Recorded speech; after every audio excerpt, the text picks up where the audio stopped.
shutdown at midnight Eastern Time after Congress and U.S. President Donald Trump have failed to break a bitter budget impasse, triggering the nation's 15th funding lapse since 1981 and the first since the record 35-day shutdown of 2008 to 2019.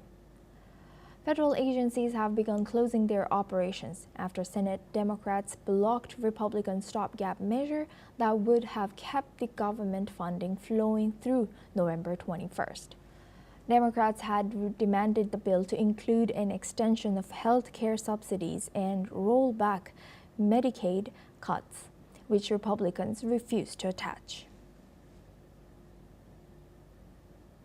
Now for this discussion, we're joined by Mark Sutherland. He's a geopolitical commentator, joins us live from London.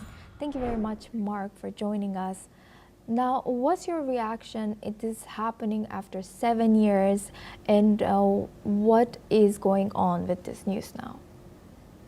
It's certainly good to join you this morning from London.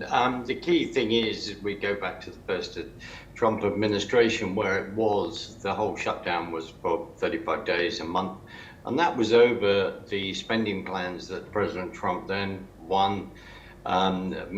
first administration put through in regard to building the wall. And the Democrats, who are ideologically opposed to this, we only have to see what happened over the Biden administration over the last 4 years. So that was why. There is, of course, we've got DOGE. We've got the huge complaint about US aid, where this money has gone, tracking where money has gone, and that is vitally important to the Trump administration, and they've taken great umbrage to that as they've been trying to go through the books to say, well, why are we spending money on this? Why are we spending money on an art class in the middle of Afghanistan, for argument's sake? Excuse me. So this is all part of it, and yes, the Democrats have been. They have then refused to the negotiations, as you pointed out, and others, which is over the whole thing of Medicare aid and all of these issues. But if we look on paper, the Americans, the debt is 37 trillion. While President Trump is getting deals in, he is wanting businesses to get back into America and manufacture there and get jobs into America. This is all about that and balancing the books. And of course, these payments still have to be paid for. They will then have to balance the books. They will then have to renegotiate the loans, which are continuing to come up at various times.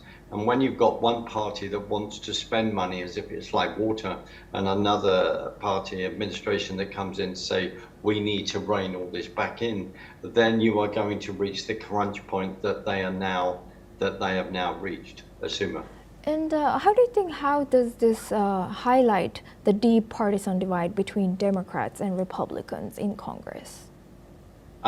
It highlights it yet again, as various people like to say how divided America is. In many ways, through the press, then it will seem to be like that. But there are many, many Americans who are not divided, who want, in one sense, to use that phrase, they want their country back. We don't want the anarchists here. We don't want Marxist leftist ideology in our country. We want people to respect the rule of law, and we want people, if they're said no, not to go around and think it's perfectly acceptable to cause riots and burn half America down. So you have got this ideology, you've got an attack, in my humble opinion, and others, from within, because people don't believe in what America stands for. They don't believe in the Constitution, life, liberty, and the pursuit of happiness, and the fact that you can go out there and the American dream has been under attack for a number of years. But for people to go out there and work hard and achieve things, instead of then having an environment, an ideology of thinking that says, oh, you're just going to be handed everything on a plate, you're just going to get government handouts. This kind of thinking, that's why there is a rise of populism within Europe and elsewhere, because they're saying the same things. But you are right, Asuma. On the one hand, within the press, it makes great headlines, there's a huge divide, but there is an administration that was voted in to build the wall and to sort out crime and to put America first. That's why they then voted for President Trump. Assume. Right. With that, I would like to thank Mark for joining us and sharing that insight. Please stay with us as we come back to you. Now we move on.